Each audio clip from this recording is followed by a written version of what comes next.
May nagtanong sa akin, "Dear Sir, Madam, I had been receiving SMS from Bugok na Ola, harassing me and threatening me that they will post me in social medias and they will ruin my life while my due date is tomorrow. They didn't disclose honestly their fees when I applied for loan. They proceeded with the loan without prior approval since the last status was it was under review for the amount possible. But then, they proceeded with the loan without asking for my approval and charged high processing fee than what they had in their sample computation. This is definitely with an intention to scam people. Attached in the email are the SMS that I received from them, and they already contacted some of my contacts on my phone and harassed them also. Please kindly help and advise me. Respectfully yours, nagtanong sa akin." Alright, napakagandang katanungan po nito, pero bago natin sasagutin, imbitahan ko muna sana kayo na pakisuportahan po sana ang aking mga social media accounts sa YouTube, Facebook, and TikTok. Napakaganda po nito, no?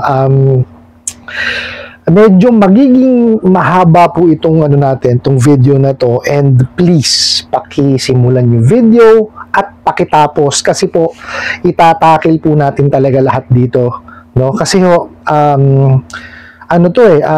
ang tawag dito is yung predatory or yung mapang-abusong pagpapautang. Okay? Aalamin natin ngayon, no? Ano ba talaga yung predatory lending, no? Or yung tinatawag na loan sharks, no? Ano ba talaga siya? Ano natin malalaman, no? Ano ba yung mga tawag dito, yung mga common tactics or harassments na ginagawa po nila, no? Yung ginagamit nila para makapang-abuso ng kanilang mga kliyente, no? Tapos aalamin din po natin syempre ano po ba yung mga mga batas, no, na kanilang nilalabag. Okay? And not only that po, aalamin po natin, no, kung ano po ba yung po pwede nating ipangkontra or remedies, no, para po at least maiwasan natin or ma-cure natin yung ginagawa nito mga bugok at abusadong online lending apps na to, no? Uulitin ko po, no? Baka humaba itong video na to dahil nga medyo mahaba itong natin magiging topic natin, no? So please bear with me, pakipanood po simula at pakitapos para at least maintindihan niyo lahat. No, para sa inyo po ito, no, mga boss. Okay? Simulan ho natin. Ano po ba yung predatory or mga loan sharks, no? Paano natin malalaman, no? Malalaman ho natin 'yan, no, kung yung kanilang interest, no, is exorbitant, at kung yung kanilang processing fee, may mga sila hidden charges na sinasabi. Okay?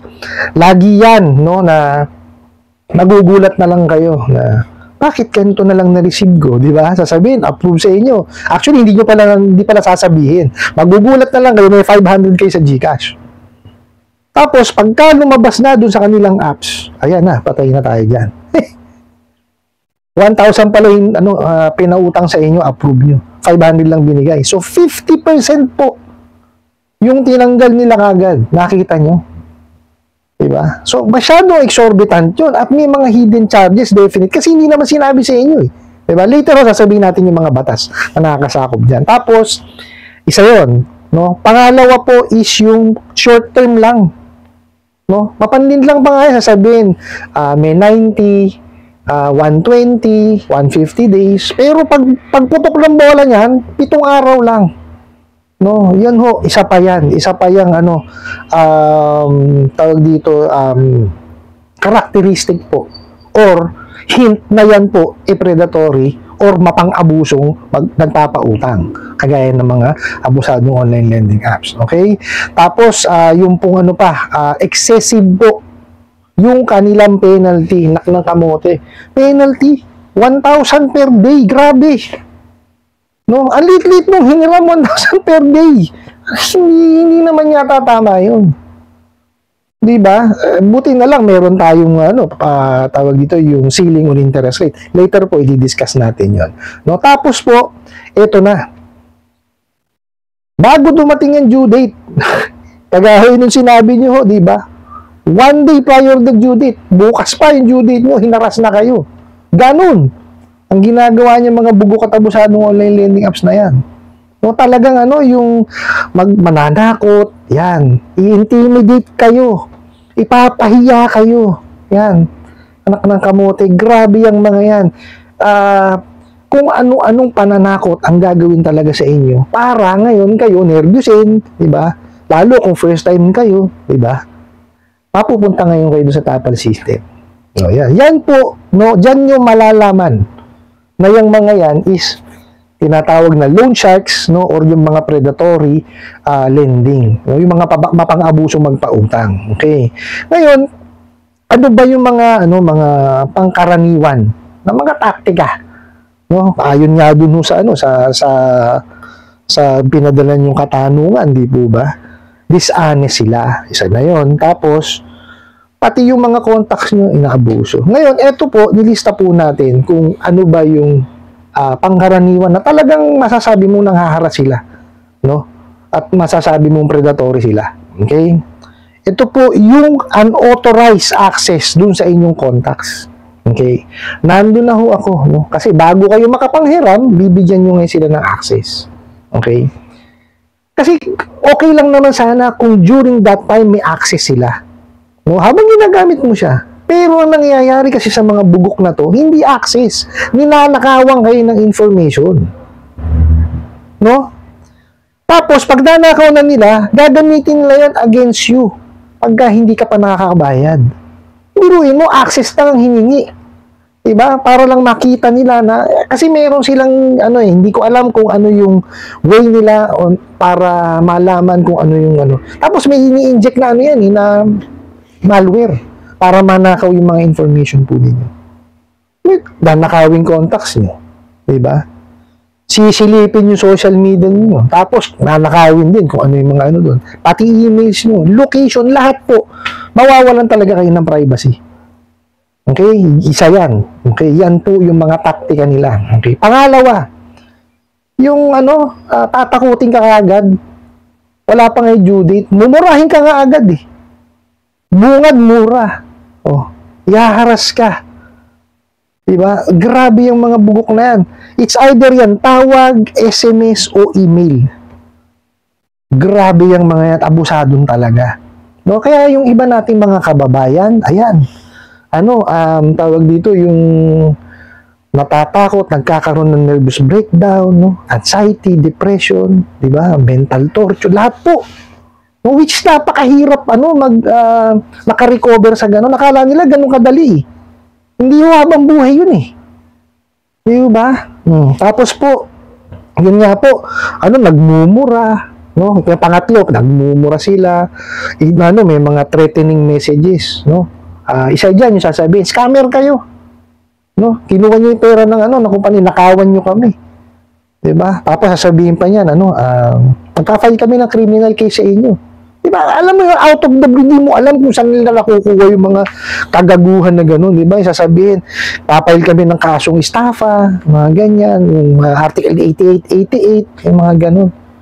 Which is, ang utang is, kung hindi nyo ginawan ng sinadya na lukuhin ulilangin sila, pag usaping pera yan o utang, yes, civil case po yan. Which is, pagka 1 million pababa yan, small claims lang po yan. Di po ba? Maisi lang ang niya, hindi yan patagalan. O, nakita niyo ho.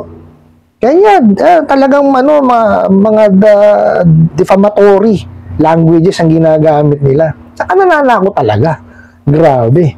Tapos, bukod dun, yung ninakaw nila, no? Ito, pang-apat po. Yung ninakaw nila ng mga information sa inyo, no? Ang gagawin yan, it's either ibebenta yan. Yung misuse ng data nyo. Isa yon, pagbebenta, definitely binebenta yan. No? Pangalawa po is, tatawagan yung contacts na nanakaw sa inyo. Diba? Oh. papadala yung ano, yung mga picture nyo doon. Ito, ano to, scammer to, hindi nagbabayad. O misuse, nung mga details po ninyo.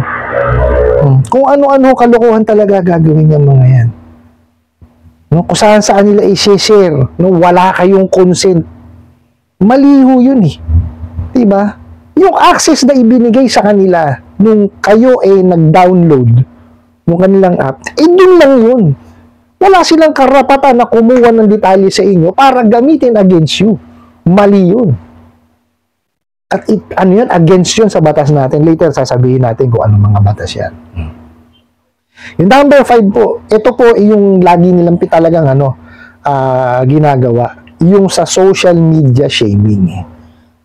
Grabe ho. No? Ang dito yung mga ang gulping-gulpi ho dito yung mga kababayan natin nagtatrabaho sa gobyerno, especially po yung mga teacher. Totoo po 'yan. Napakarami po nagme-message sa akin ng mga kasama natin, mga kababayan nating guro. Kasi ang ginagawa sa kanila dahil nga public teacher, alam nila kung saan i-send yung mga yung mga nakakahiyang mga mensahe. Pero yung in loving memo, talagang walang niya eh.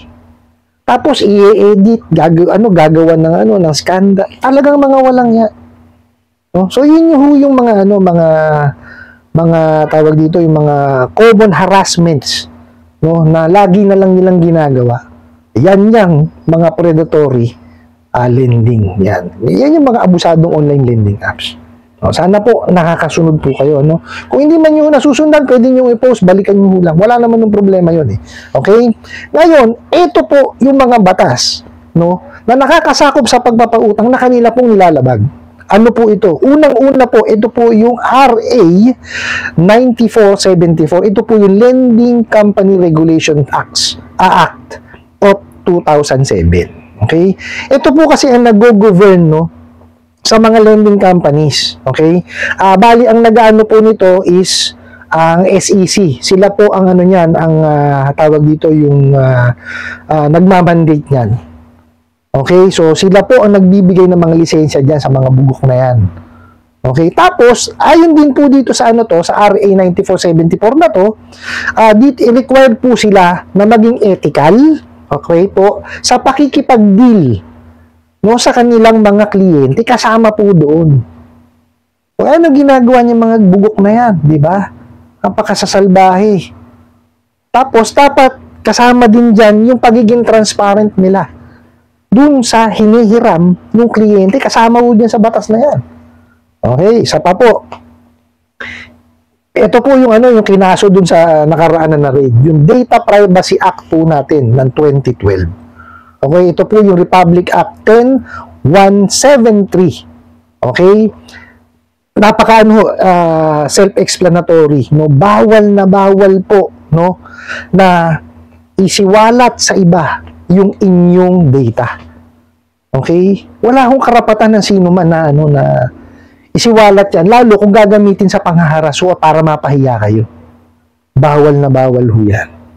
Okay, yung pangatlo po is yung Cybercrime Prevention Act of 2012. Isa pa rin po yan dun sa naging kaso dun sa nakaraang raid po nung last January 31. Okay? So kasi nga kalimitan dahil nga online, lahat po ng ginagawa nilang panghaharas is through web. So kaya pumasok po siya sa Cybercrime Prevention Act of 2012 po natin or yung RA 10175. Ayan, pasok po siya. Pangatlo po yan. Pangapat po, ito po yung SEC Memorandum Circular 18 Series of 2019. Ito po yung Prohibition on Unfair Debt Collection Practices. Inilista na po, no, ng SEC kung ano yung mga bawal. No? Umaga may guide na eh. Ito po yung mga bawal, hindi nyo dapat ginagawa to. Pero ang masama, no, ang napakasaklap dun, kung alin yung lista, yun ang ginagawa. Nakita nyo, hindi marunong umintindi yung mga bugok. Sus Mariusip. Di po ba? Ayan po, pang-apat yun. Pang-5, Yung Consumer Act of the Philippines po natin or yung Republic Act number 7394. Okay? Ayon po kasi no, sa Consumer Act of the Philippines natin, kailangan hindi deceiving yung mga ads nila. Pag sinabi mo ikaw ay pwedeng makapagpautang hanggang 180 days. Okay? Dapat yan, hanggang doon tama siya. Tapos yung mga interest, penalties, fully disclosed yan, nakalagay diyan. Kagaya na sinabi niyo rito, doon sa sample nila, mali. Di ba? So, Consumer Act of the Philippines na agad ang kanilang nilabag. Nakita niyo po. Pang-5 yun. Yung pang-6 is napaka-importante po. Ito po yung lagi ko sinasabi sa inyo. Ito po yung the Truth in Lending Act or yung Republic Act 3765. Napaka-importante po na malaman po ng borrower o ng kanilang kliyente kung ano yung pinapasok nilang utang. Dapat fully disclose yan. Magkano yung na-approve, dapat sinasabi nila sinasabi yun. Kasi for example nga, nag-apply 10,000. Ang kaya palang bayaran, ayon dun sa inyong evaluation is 5,000, dapat yung sinasabi. Ang approve pa lang po sa inyo, 5,000. Tatanggapin niyo po ba? Pag hindi tinanggap, okay lang. Tapos na yung transaction dun. Pero kung tinanggap, that's the time, discuss mo ngayon. Okay, discuss mo na, ito po yung dadagdag na interest, ito po yung ibabawas natin, ito po yung due date nyo, ganito po kahaba ang termino ninyo, ito po penalty. Lahat dapat fully disclosed. And dapat yan, sumasang-ayon siya doon sa sinabi yung disclosure statement. Maliwanag ho yan, ha? At ito po, yung pang-7, yung ceiling on interest rate, which is, ito po yung ginawa po ng BSP na inadapt po ng SEC. Ito po yung mga utang na nagkakahalaga ng 10,000 pababa at may termino na hanggang 4 na buwan. Okay? Ang maximum effective interest rate po is 15%. Okay? Pwede yung laruin yung 15% na yun. Pwede yung pwedeng 6% ang process, 9% ang processing fee, pwedeng 6% ang nominal interest, depende po yan. Pwede naman yung 15%, puro processing fee, tapos para ibabalik na lang is yung diba? Depende ho yan. Nandyan po lahat sa sa description box yun. Okay, yung aking sinasabi dito. Okay? Ngayon, nasa na ba ako? Okay, yung sa ceiling on interest rate. Tapos, bukod po dun sa 15% na pangkalahatan, pag po lumagpas sa due date, meron pong 5% na additional penalty po. Okay, ngayon, ayon din po sa ceiling on interest rate, hanggang doble lang po nung amount na approve. For example po, ang na-approve nga is 10,000. Kung ano man po yung maging, let's say, nadagdagan ng 15%, 1.5, that's 11,500. So, hanggang, lang po yan, 23,000 lang po ang po pwedeng singilin sa inyo. Ganun po, ha? Okay, hanggang doble lang ng amount ng utang. Okay po, para maliwanag tayo. Ngayon, ano po ba yung mga gamot na po pwede o remedies na po pwede nating gawin? Unang-una po, alamin niyo muna yung inyong karapatan. Kaya ito po, ginagawa na natin. Lahat po ng mga nabanggit ko, nandyan po sa aking description box, sa aking YouTube channel, kiklik nyo na lang po. Basahin nyo po yung mga, napaka-importante yan.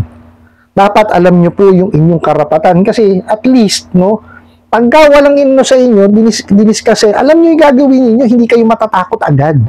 Kasi unang-unang ginagawa nitong mga bugok at abusadong online lending apps na to is yung takutin kayo.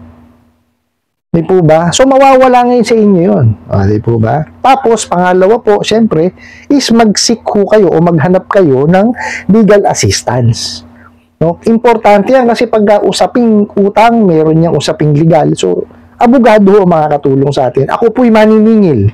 Okay? Yung sineshare ko po sa inyo is based on my experience. Okay po, para lang po maliwanag, ha? Tapos, pangatlo, okay, kausapin nyo, subukan nyo kausapin no, na maaari ba akong hingi ng payment option, or meron ba kayong restructuring program o kung ano mang programa na po pwede sa yung para maibsan yung inyong tawag dito, yung para maibsan or makatulong sa sa pagbabayad po ninyo. Okay? Sa mga lending, financing at bangko, obra yun eh. Dito sa mga bugok at abusadong online lending apps, most probably malabo pa sa alkatran yan. Pero, subukan nyo pa rin.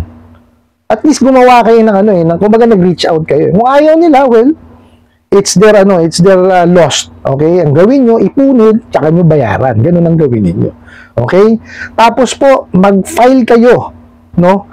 Ang susunod po pala is mag-gather muna kayo ng information. Okay? Mga harassment messages, screenshot nyo, no? Kumbaga, mag-ipon kayo ng mga ebidensya ninyo. Ngayon, pag naipon nyo na ebidensya po ninyo, tsaka po ninyo gawin yung panlima. Yung mag-file po kayo ng complaint. Saan kayo mag-file ng complaint? Sa SEC, sa NPC, sa PNP, sa NBI, sa DOJ, pwede rin po. No? Kumbaga, yan po yung mga sangay ng gobyerno na makakatulong po sa atin. Kasi pag nag-file kayo ng complaint at nakita po, no, nung ahensya na yon na talagang marami na i-raid dyan. So, kaya nakita nyo nung January 31, may na-raid doon. Nakita nyo, nasa kulungan ngayon yung mga ahente. No? Unfortunately, hindi yung nahuli yung may-ari. Diba? Kaya lang, let's see kung ano magiging kahihinatnan nung ikakaso sa kanila. Tapos, yung pang-anim, importante ito. Bago kayo mag-download, no, reviewin nyo po muna yung mga reviews and comments dun sa app na yun. No? Ano naman yan hindi nyo naman, kumbaga, bago nyo kasi siya ma-download, marireview nyo naman mache-check nyo siya. So, pag kami nakita na kayo harassment, tapos makikita na kayong tawag dito, yung matataas ang interest, processing fee na comments, saka reviews, huwag nyo na i-download. Para hindi rin kayo mapahamak. Yan yung gagawin kayo natin. And, ito, isa to, no, na kailangan yung i-monitor nyo yung inyong credit record or credit history sa CIC. May mga companies naman po na nag-o-offer nun na makikita nyo yung credit history nyo, no, kung ano yung score nyo, no. Kasi may mga abusadong online lending apps po, no, na talaga namang nagre-report po sila or nagsasubmit or submitting entity ng CIC. Kasi po batas yun Okay, gagawan natin ng separate video yan na bakit kasi malaking question mark bakit daw yung mga abusadong online lending apps napapayagan na maging ng CIC, submitting entity. Gagawan natin ng separate video yan, okay? Pero kasi nga dahil yan ay batas, no, lahat po ng financial institution o lahat na nagpapautang dapat talaga submitting entity po ng CIC. Okay? So, yun po yung ang kabuuan ng ating video ngayon. And I hope po may naitulong ako sa inyo or may naintindihan mo kayo. Pwede niyo siyang balikan para mas maintindihan ninyo. And lahat naman po ng mga sinabi ko dito is nandyan po sa aking description box sa aking YouTube channel. Ayan, medyo mahaba na talaga kasi madugo talaga itong mga predatory lending companies na to o yung mga abusadong online lending apps or yung loan shark po. No, kasi talagang halos talagang sabi nga nila salot na ng lipunan. Kasi talagang marami naapektuhan. No, kaya ito ginawa ko itong video na to para at least may guide na kayo. Ano ba talaga itong mga abusadong online lending apps na to? Ano ba yung mga batas? Ano yung pwedeng gawin? So, nandyan po lahat sa video na yan. Okay? So, ito pong na to, kaya hindi ko na binasa yung mga naka-attach na messages kasi copy-paste. Alam nyo naman yung mga yan So, yung usual po, nabasa ko naman yung usual naman. So, walang kakaiba dun sa puro yun lang din, yung pananakot sa no? Kaya hindi ko na siya binasa. Ngayon, dun po sa nagpadala, wag kayo magpaka-stress, no? Pag-ipunan nyo lang siya, tsaka nyo po siya bayaran. Okay po, I hope nasagot ko po itong katanungan na to at sana po'y makatulong. Maraming salamat po sa inyong walang sawang pagsuporta at panonood sa aking mga videos. Maraming salamat po sa inyong pag-like, pag-share, pag-comment at pagtatanong. And kunin ko na rin po itong opportunity na to na imbitahan po sana kayo na pakisuportahan po sana ang aking mga social media accounts sa YouTube, Facebook and TikTok. Hanggang sa muli po, yun lang.